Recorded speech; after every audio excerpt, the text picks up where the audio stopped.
ముఖ్యంగా తెలియజేసిన ప్రజలందరికీ తెలియజేసినది ఏమనగా ముఖ్యంగా విలేకరులకు కానీ యువతకు కానీ సోషల్ యాక్టివిటీస్ కానీ న్యాయవాదులకు కానీ నేను చెప్పవలసింది ఏందనగా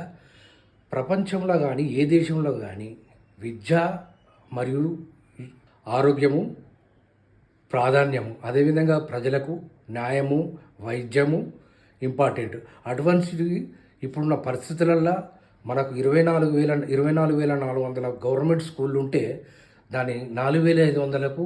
కుదిస్తానడం తెలంగాణలో ప్రభుత్వం మన రేవంత్ రెడ్డి గారు అది ఎంతవరకు సమంజసం అంటే ఆయన ఉద్దేశం ఏంటంటే మీరు ప్రభుత్వ ఉద్యోగాలు తీసుకుంటూ ప్రభుత్వం యొక్క జీతాలు తీసుకుంటూ రాజకీయాలు చేస్తారు ఆయన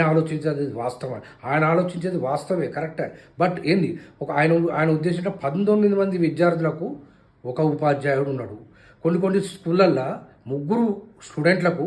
ఒక మాస్టర్ ఉన్నాడు అంటే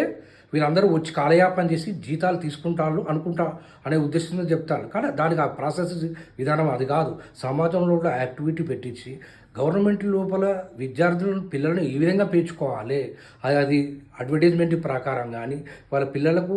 వాళ్ళకు పోషణ విధానం కల్పిస్తూ వాళ్ళకి యాక్టివిటీ పెంచుకుంటూ సోషల్ యాక్టివిటీ మనం కొన్ని టీచర్లను కానీ కొన్ని విధంగా మనం సమాజంలో కొన్ని అవేర్నెస్ తీసుకొస్తూ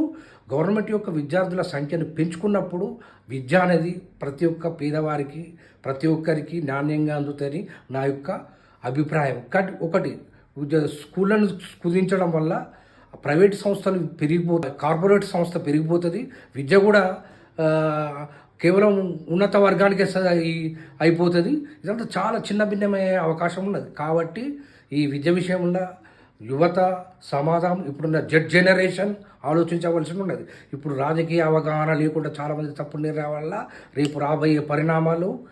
వివిధంగా చాలా రిటాలియేషన్గా ఎదుర్కొని వివిధ రివెంజ్గా ఆందోళనకు దిగే ప్రమాదం ఉన్నది కాబట్టి ప్రతి ఒక్క యువత ఆలోచించవలసిన విషయం నా పేరు Rudraroju Naveen Kumar MA political science Hanamkonda